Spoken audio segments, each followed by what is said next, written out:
And I said no. I said, we'll give her a chance. So we gave her stall rest. And within 2 months, she was standing up and walking on the leg. Wow. And within about 4 or 5 months, she was running on the leg. Running? Running. What a will to live. Look at that.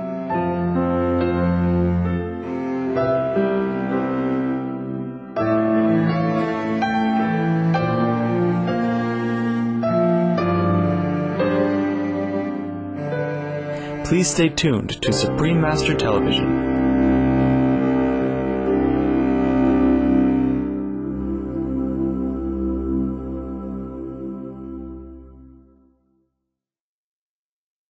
Welcome back to Animal World, our co-inhabitants. Let's continue learning about the deep, intricate, emotional life of farm animals, as featured in the documentary, The Emotional World of Farm Animals, produced by Animal Place. Now, Ned, you know dogs. You love dogs. You live around dogs. Do you think that cows are every bit as emotional as dogs? Just in a different way? I mean, we read dogs very easily. They communicate with us. They look sad. They look disappointed. They look happy. Cows are harder to read, but from what you've been telling me, they probably have most of the same emotions that dogs do. Well, I think they do. I knew a steer once when I was in practice.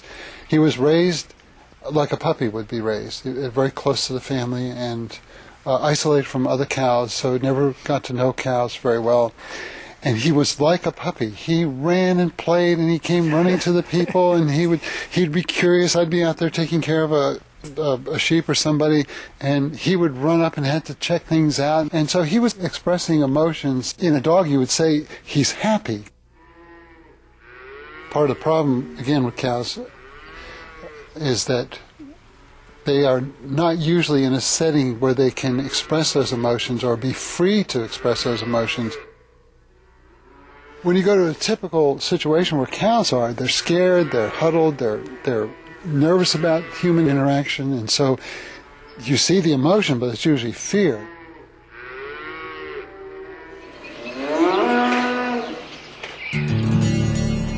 An expectant mother gives birth to her offspring. A beautiful, bouncing baby boy.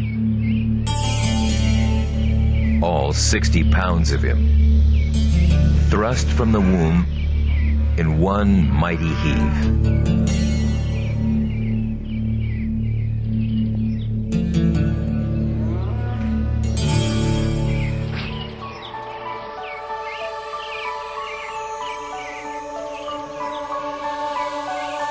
The proud mom licks her newborn for hours.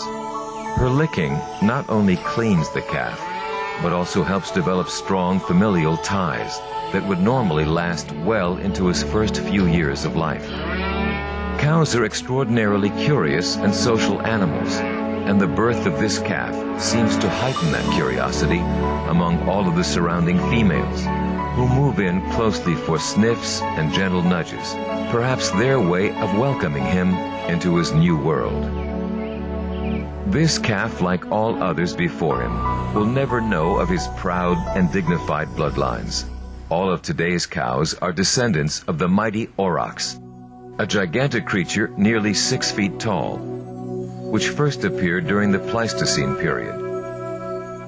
Magnificent paintings adorning the walls deep in the caves of Lescou, France, depict the aurochs.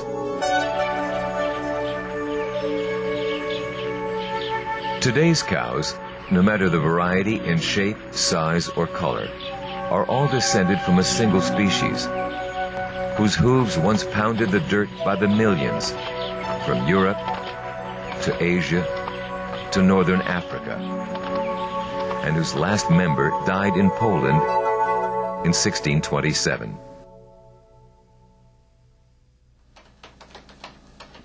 Meeting these first few animals convinced Jeffrey that just like animals found in nature, farm animals have their own story.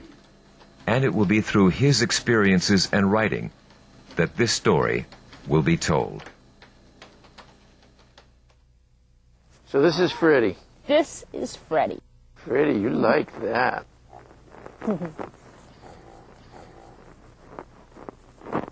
Freddie was found on the freeway. The California Highway Patrol officers just found this little 5-pound piglet roaming the freeway. He was the sickest animal that we have ever taken into the sanctuary. And which leg was it? You said it was severe?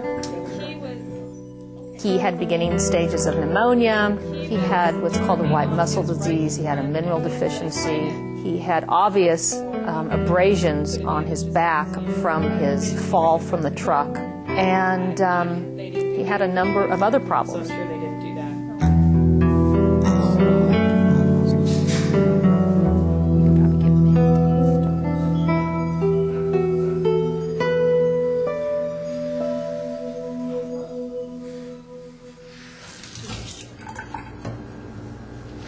Okay, Freddie.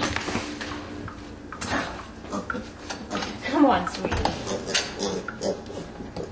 Come on.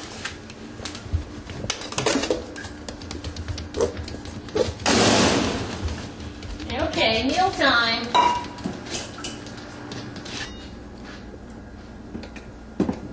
When we get in a young animal, we have to look at ways of how we can nurture them, how we can feed their stomach, and how we can feed them emotionally. And knowing what a mother sow, how she would care for her young. There would be generally a lot of siblings he would have. They would be nestled up in that big old fat sow belly, nursing on her and just getting a lot of tactile stimulation and a lot of warmth. So I immediately went out and bought a baby sling that mothers use for their newborn infants, and tucked Freddie inside that sling so that he could hear my heartbeat. He could hear me breathing. He would obviously have a lot of warmth, temperature warmth from my body. And just as my motion throughout the day, whether I'm preparing his meal, one of his mini meals that he would eat throughout the day, because we fed him about every hour and a half, or I'm working on my computer, I was with him. And he seemed to gain a lot of comfort from that.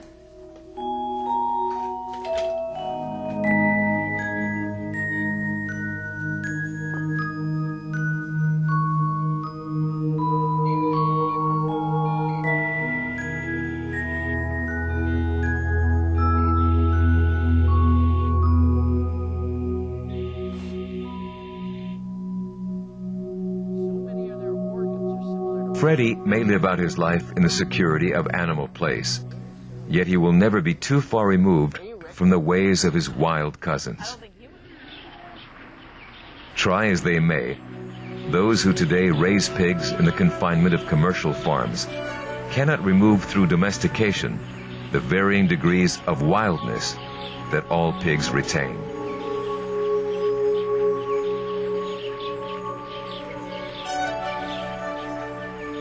Born in litters of 5 to 6, the young piglets tend to play and sleep together, developing bonds that may last throughout their lifetime.